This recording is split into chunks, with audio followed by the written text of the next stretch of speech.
السلام علیکم ورحمۃ اللہ وبرکاتہ بسم اللہ الرحمن الرحیم نحمدہ ونصلی علی رسولہ الکریم اما بعد۔ یہ ہمارے سوال اور جواب کا سیشن ہے۔ آج کے کچھ سوالات ہیں جن کے جواب دے رہے ہیں ہم۔ سب سے پہلا سوال ہے خان صاحب کا راجستھان سے۔ سوال کہتے ہیں کہ 2 دن سے دیکھ رہا ہوں فیس بک پر شب برات کے بارے میں، پتہ نہیں لوگ کیا کیا باتیں لکھ رہے ہیں، کوئی اس کو منانے کے فیور میں ہے تو کوئی اس کو منانے کے خلاف ہے۔ میرا مطلب شب برات کیا ہے اور کیوں منایا جاتا ہے، قرآن شریعت کے حساب سے کیا دلیل ہے؟ ویڈیو زیادہ لمبا نہ ہو اس لیے شارٹ کٹ میں جواب دیں۔ بھائی میں نے تو سوچا تھا اس پر دلیل سے بات کریں گے، لیکن آپ نے کہا کہ ویڈیو شارٹ بنائیں تو پھر میں شارٹ میں ہی بتاتا ہوں۔ دیکھیں اس میں 2 انتہائیں ہیں۔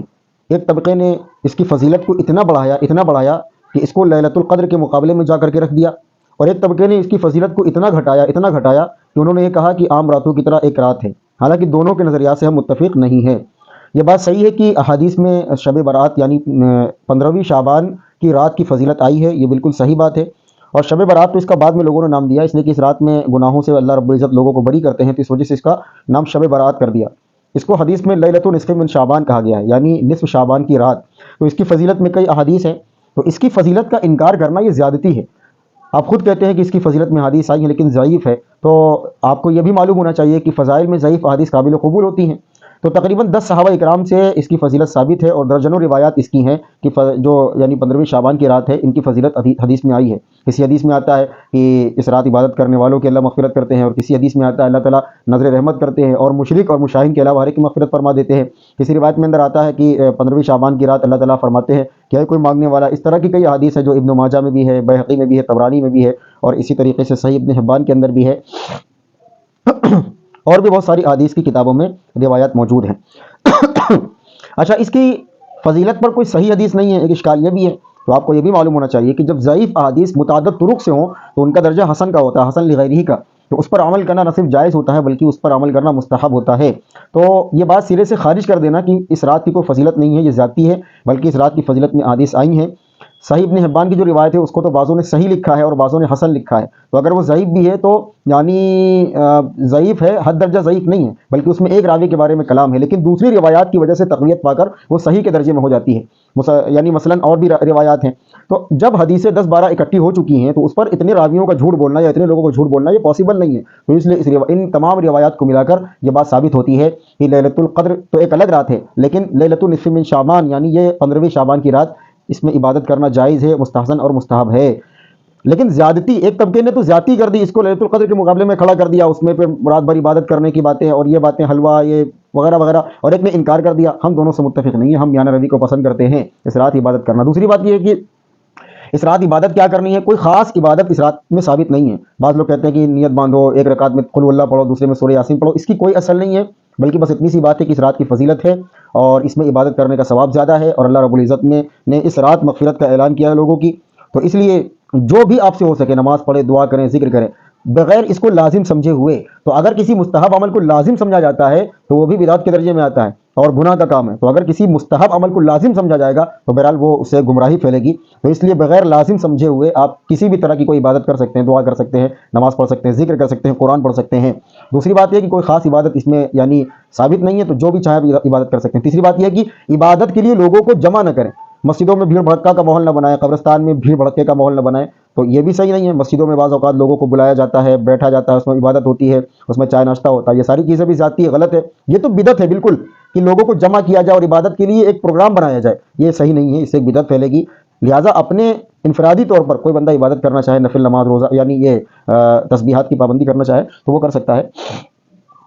اچھا، اس کو ایسا نہیں کہ صرف دیوبندی بریلوی یا شیعہ حضرات ہی مانتے ہیں، اس کو بہت سارے علماء یعنی متاخرین کے علاوہ اس زمانے خیر القرون سے یہ باتیں ثابت ہے، بہت سارے ہیں۔ اچھا، اس پر یہ اعتراض ہوتا ہے کہ یہ شیعوں کی گڑھی ہوئی رات ہے۔ بھائی ہم نے تو اب آپ نے لکھا ہے کہ شارٹ ویڈیو بناؤ، تو ہم نے تو اس پر مسلسل دلائل لکھے ہیں کہ اس حدیث میں، اس حدیث میں، اس حدیث میں، یہ ساری تو اہل سنت کی کتابیں ہیں نا، یہ اہل تشیع کی کتاب تو نہیں ہے۔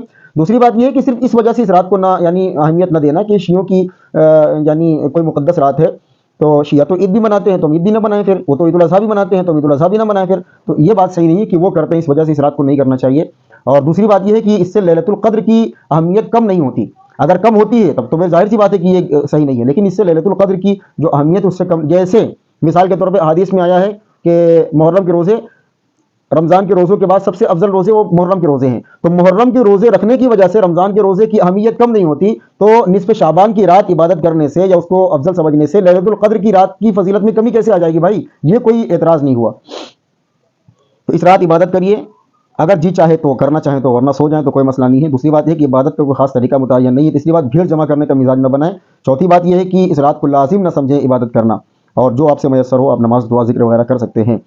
اس کے علاوہ مسجدوں میں بھیڑ اکٹھی کرنا، آج کل تو یہ پروگرام بن رہا ہے فیشن کے طور پر، رات بھر جاگتے ہیں، ہلڑ بازی کرتے ہیں اور تھوڑی دیر کے لیے مسجد چلے جاتے ہیں، رات بھر بائک سے اسٹنٹ کرتے ہیں قبرستان جانے کے بہانے۔ اچھا یہ بھی ایک مسئلہ ہے کہ قبرستان جانا سنت ہے یا نہیں ہے، تو اس بارے میں ایک روایت ملتی ہے، وہ بھی روایت ضعیف ہے، اور اگر اس کو صحیح مان بھی لیا جائے تو اللہ کے رسول علیہ السلام صرف ایک مرتبہ گئے ہیں، اور وہ 15ویں شعبان کی رات تھی۔ اللہ کے رسول گئے ہیں، اس لیے نہیں گئے کہ آج 15ویں شعبان کی رات ہے، ایک مرتبہ گئے، تو لہٰذا پوری زندگی میں اگر کوئی ایک مرتبہ چلا جاتا ہے تو اگر وہ اس کو سنت سمجھتا ہے تو اس کی سنت ادا ہو جائے گی۔ ہمیشہ جانے کا مزاج بنانا، اس سے ایک بدعت پھیلے گی، اور ہر بدعت گمراہی۔ آج میں ایک مٹی میں گیا تھا، دیکھا تھا ٹینٹ لگا ہوا باقاعدہ، اس میں قمقمے لائٹیں جھومر لگے ہوئے ہیں، ایسا لگتا ہے کہ قبرستان نہیں ہے، کوئی شادی کا ہال ہے، وہاں میں آ گیا ہوں۔ تو اس کا مزاج نہ بنایا جائے۔ تو میں جو تاکیداً جو عرض کرنا چاہتا ہوں وہ یہ عرض کرنا چاہتا ہوں کہ اس رات قبرستان جانے کا مزاج ہرگز نہ بنائیں، اس رات قبرستان جانے کا مزاج ہرگز نہ بنائیں، اس سے بہت بڑی گمراہی اور تباہی اور یعنی ایک بدعت ضالہ یہ بن جائے گا پھر، کہ آپ قبرستان بھی جا رہے ہیں، وہاں قمقمے لائٹیں لگی ہوئی ہیں، کھانے پینے کا انتظام ہے، یہ صحیح نہیں ہے۔ میں اپنے ویورز کو، اپنے فالوورز کو، اپنے دوستوں کو تو قطعی طور پر منع کرتا ہوں کہ اس رات قبرستان بالکل نہ جائیں، آپ کل چلے جائیں کوئی مسئلہ نہیں ہے۔ ہاں باقی اہل حدیث حضرات اس پر سب سے زیادہ اعتراض کرتے ہیں کہ اس رات کی کوئی فضیلت نہیں ہے۔ بھائی اہل حدیث علماء نے بھی اس رات کی فضیلت کو تسلیم کیا ہے، تمام محدثین اور یعنی اہل حدیث حضرات یا ہم سب کے روحانی، یعنی ان سب کے جتنے محدثین ہیں یا متاخرین ہو یا کوئی بھی ہو، ان کے روحانی ابا ابن تیمیہ رحمۃ اللہ نے لکھا ہے کہ اس رات کی فضیلت کا انکار نہیں کیا جا سکتا۔ اس کے علاوہ شیخ صالح العثیمین یا سعودی عرب کے بڑے مفتی ماضی قریب کے گزرے، انہوں نے بھی اس رات کی عبادت کی فضیلت کو تسلیم کیا ہے، اور اس میں لکھا ہے کہ اس رات کی فضیلت کو یعنی اس کا انکار نہیں کیا جا سکتا، بہرحال فضیلت ہے۔ اور بھی بہت سارے دلائل ہیں اس رات کی فضیلت کا انکار کرنا تو کہیں سے یعنی صحیح سمجھ میں آتا ہی نہیں ہے کہ اس رات کی فضیلت کا انکار ہی کر دیا جائے۔ خرافات کا انکار کریے، حلوے کا، ملیدے کا، پٹاخے کا، گھومنے پھرنے کا، مسجدوں میں بھیڑ جمع کرنے کا، اس کا انکار تو ہم بھی کرتے ہیں کہ یہ ثابت نہیں ہے اور یہ بدعت ہے، لیکن اس رات کی فضیلت کو ہی ختم کر دینا، اس کا انکار کر دینا، یہ بات صحیح نہیں ہے۔ ایم آر خان صاحب سلطانپور سے ہمارا سوال یہ ہے کہ ہم نے ایک ویڈیو دیکھی تھی جس میں حضرت میڈیا سے بول رہے ہیں کہ نماز شبد سنسکرت بھاشا کا ہے، کیا یہ صحیح؟ اس میں کیا صحیح ہے کیا غلط، اس پر روشنی ڈالیں۔ نماز کا جو لفظ ہے، جہاں تک وہ لفظ فارسی ہے، تو فارسی زبان سے نماز کو اٹھایا گیا ہے، یعنی اس کا مطلب ہوتا ہے کہ پرستش یا اسی طریقے سے عاجزی یا انکساری، تو وہاں سے لیا گیا۔ سنسکرت کا ہے تو اس بارے میں تو میں نے کہیں نہ پڑھا ہے نہ مجھے معلوم ہے، البتہ فارسی میں ہے، یہ بات تو محقق ہے کہ یہ لفظ فارسی کا ہے۔ عربی میں اس کو صلاح بولتے ہیں، جیسے عربی میں ہمارے یہاں روزہ ہوتا ہے، عربی میں صوم بولتے ہیں، تو انسان جہاں رہتا ہے اسی اعتبار سے اپنی زبان میں اس کا نام رکھ دیتا ہے، تو صوم کا جو نام رکھا گیا وہ روزہ رکھا گیا، اور صلاح کا جو نام رکھا گیا وہ نماز رکھا گیا۔ 15 شعبان کے روزے کے بارے میں وضاحت کریں، کچھ لوگ بولتے ہیں رکھنا چاہیے، کچھ بولتے ہیں کسی حدیث سے ثابت نہیں۔ ہاں یہ بات بھی آ گئی، اس میں نہیں کہہ پایا تھا۔ جہاں تک روزے کی بات ہے تو 15 شعبان کا جو روزہ وہ ایک روایت سے ثابت ہے، ابن ماجہ کی ایک روایت ہے، وہ روایت بھی ضعیف ہے، تو علماء متاخرین علماء جو یہ بات کہتے ہیں وہ کہتے ہیں کہ صرف ایک ضعیف حدیث سے حکم ثابت نہیں ہوتا، تو اس رات یعنی اس دن کے روزے کو سنت سمجھنا یہ صحیح نہیں ہے۔ عام طور پر جو 13، 14، 15 کے جو ایام 20 کے روزے ہر مہینے رکھنے کی جو فضیلت آئی ہے اس کے نیت سے آپ رکھ سکتے ہیں 13، 14، 15، یا شعبان میں اللہ کے رسول روزہ رکھتے تھے کثرت سے، تو اس کی نیت کر کے بھی آپ رکھ سکتے ہیں، لیکن اس دن کو خاص کر کے روزہ رکھنا کہ یہ سنت ہے، یہ اس کا مزاج نہ بنایا جائے، تو میں تو اس کو سنت نہیں سمجھتا، اور علماء متاخرین بھی یہ بات کہتے ہیں کہ 15 شعبان کا جو روزہ ہے وہ ثابت نہیں ہے، ایک روایت ہے وہ ضعیف ہے، تو لہٰذا اگر کوئی روزہ رکھتا ہے تو اس کو ہم منع بھی نہیں کریں گے، لیکن ہمارے نزدیک تو بھائی روزہ اس دن خاص کر کے رکھنا یہ ہم اس کے قائل نہیں ہیں۔ تو جہاں تک بات روزے کی ہے تو میں نے اس کی وضاحت کر دی ہے کہ روزہ جو ہے یہ صحیح سند کے ساتھ ثابت نہیں ہے، جیسے وہ اس کی رات کی جہاں تک بات تھی تو وہ بات تو ہے کہ کئی احادیث ہیں اور کئی طرق سے ہیں، اس میں راوی دوسرا، اس میں راوی دوسرے، اس میں راوی دوسرے، اس میں راوی دوسرے ہیں، یہ دوسرے صحابی سے روایت ہے، وہ دوسرے صحابی سے روایت ہے، تو اس لیے تو یہ درجہ حسن تک پہنچ چکی ہے یہ روایت، اب ضعیف کہاں رہی؟ جب کئی طرق سے یہ حدیث آ گئی تو اس کا ذوف کہاں رہ گیا بھائی؟ جب کئی لوگ کسی چیز کو بیان کرتے ہیں، الگ الگ بیان کرتے ہیں، تو اس کا مطلب وہ جھوٹ نہیں بول رہے ہیں۔ دوسری بات یہ ہے کہ ضعیف حدیث اور موضوع حدیث کا فرق آپ کو سمجھنا پڑے گا۔ ضعیف حدیث کسے کہتے ہیں اور موضوع کسے کہتے ہیں؟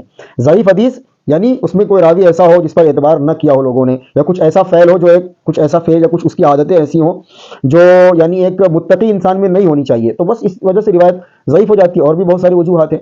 تو ضعیف حدیث کا مطلب یہ نہیں ہوتا کہ حدیث جھوٹی ہے، حدیث غلط ہے، حدیث صحیح نہیں ہے، بالکل۔ ضعیف حدیث کا مطلب ہوتا ہے کہ اس کے اندر جو راوی ہے وہ یعنی بے اعتبار ہے، یا اور بھی کچھ اس طرح کی باتیں ہیں البتہ حدیث موضوع یعنی محدثین نے جس پر جرح کر کے تحقیق کر کے یہ کہہ دیا کہ اصل میں یہ حدیث صحیح ہے ہی نہیں، جھوٹی گڑی گئی ہے، تو وہ تو اس پر عمل کرنا تو جائز نہیں ہے. لیکن ضعیف حدیث جب فضائل کے معاملے میں لی جا سکتی ہے اور اس پر عمل کرنا جائز ہے، تو یہ ساری جو شب برات کی جو باتیں ہیں یہ فضائل پر یعنی مبنی ہیں، تو اس پر عمل کرنے میں کوئی حرج کی بات نہیں ہے. تو اس میں کیا حرج کی بات ہے؟ باقی اور کوئی مسئلہ ہو تو اس پر بحث نہ کیا جائے. مستحب عمل پر بحث کرنا ویسے بھی جائز نہیں ہے، اس کو سنت سمجھنا مطلب اس کو لازم سمجھنا یہ بھی جائز نہیں ہے، اور اس پر جو بحثیں کی جاتی ہیں یہ وہ فلانا ڈھمکانا یہ تو ویسے بھی جائز نہیں. مسلمان دوسرے مسلمان کو لعن طعن کر رہے ہیں، گالی دے رہے ہیں ایک مستحب عمل کی وجہ سے. ایک دو انتہائیں ہیں، دونوں انتہا پسند لوگ ایک دوسرے کو گالیاں دے رہے ہیں، تو بھیا گالی دینے کا جواز نہ تمہارے پاس ہے نہ ان کے پاس ہے، نہ انکار کرنے والوں کے پاس ہے نہ اقرار کرنے والوں کے پاس ہے، تو اس پر کیا مسئلہ بنا؟ تو اس لیے میرے دوستو عزیزو اس میں بحث نہ کریں. جس کے نزدیک نہیں ہے وہ نہ منائیں، جس کے نزدیک ہے وہ منائیں. البتہ جو خرافات ہوتی ہیں اس دن حلوے کی رسم یا اسی طریقے سے قبرستان جا کر کے وہاں چراغا کرنے کی رسم یا یہ عقیدہ رکھنا کہ اس دن مردے گھر آتے ہیں، عجیب عجیب لوگوں کے عقیدے ہیں، عجیب عجیب لوگوں کے خیالات ہیں. شب برات کے دن ان کا ماننا ہے کہ مردے گھر آتے ہیں. ابے بھائی جب مردے گھر آتے ہیں تو تم قبرستان کس لیے جاتے ہو؟ پھر مردے گھر آ گئے، یہ حضرت قبرستان چلے گئے اور دونوں کی ملاقات آپس میں ہو ہی نہیں پائی، تو قبرستان جانا کس کام کا تمہارا؟ یہ سارے عقیدے باطل ہیں، گمراہی پر مبنی ہیں. تو اس لیے اس رات میں جو ہے کہ اس رات کی فضیلت ہے بس عبادت کر لو، ختم ہو گیا کام. وہ بھی لازم نہ سمجھو اس کو کہ عبادت کرنا ہی ضروری ہے. آج کل تو ہمارے یہاں فرض نمازوں میں کوتاہی ہے، لیکن شب برات کی رات فرض سمجھ کر کے عبادت کی جا رہی ہے. تو نہ اتنا اہم سمجھو کہ فرض بن جائے اور نہ اتنا گھٹاؤ کہ یہ ناجائز اور حرام سمجھی جائے. کچھ لوگوں نے تو اس کو بدعت کہہ دیا، ناجائز اور گناہ کہہ دیا کہ ہم اس کو منائیں گے نہیں. بھائی یہ تو صریح زیادتی ہے بالکل، جب حدیث میں آ چکا ہے، اگرچہ حدیث تمہارے نزدیک وہ ضعیف ہے تو یار اس کو بالکل بدعت اور ناجائز کہنا یہ کہاں سے صحیح ہو سکتا ہے؟ آپ بے شک نہ منائیں، آپ کے مذہب میں ضعیف حدیث پر عمل کرنا جائز نہیں ہے، تو آپ اپنا مذہب اپنا مسلک کسی پر تھوپے تو نہ کم سے کم. ہم نے تو کہا کہ اکثر محدثین نے اس بات کو کہا ہے کہ ضعیف احادیث فضائل کے باب میں لی جا سکتی ہیں، تو اس پر بحث کیوں ہو رہی ہے؟ 2-3 دن سے سوشل میڈیا پر جنگ چڑھ رہی ہوئی ہے، شب برات منانا چاہیے کہ نہیں منانا چاہیے. وہ ان کو بھائی آپ نے اپنی دلیل پیش کر دی، اس نے اپنی دلیل پیش کر دی، بات ختم کر دو. اب بحث کر کے نتیجہ نکالنا ضروری ہے، اور اگر نتیجہ نکلتا تو پوری دنیا میں دیوبندی بریلوی اہل حدیث شیعہ سنی کے جھگڑے نہ ہوتے، سب ختم ہو چکا ہوتا. اگر نتیجہ نکلتا بحث سے تو بحث سے ختم ہو گئی. تم نے اپنے دلائل دیے، اس نے اپنے دلائل دیے، بات ختم کر دو. اس کی مرضی اور پھر وہ اس کے بعد آپ کی مرضی. لیکن ہمارے یہاں ہر چیز تھوپی جاتی ہے، بحث کا عنوان بنایا جاتا ہے کہ نہیں کرو تم بھی جیسا میں کہتا ہوں، تو یہ تو نہیں ہو پائے گا نا. آپ اپنے دلائل جیسے میں نے بیان کر دیا کہ اس رات کی فضیلت ثابت ہے، تو لہٰذا اگر کوئی اس میں عبادت کرنا چاہے تو کر سکتا ہے، اور نہ کرے کوئی حرج کی بات نہیں ہے. تو اب اس میں لڑائی جھگڑا فتنہ فساد کیا؟ آپ کرو گے تو پھر آپ کا مسئلہ، نہ کرو گے تو میرا آپ کا مسئلہ. میرا کام تھا سمجھانا، تو میں نے سمجھا دیا. فقط واللہ اعلم بالصواب.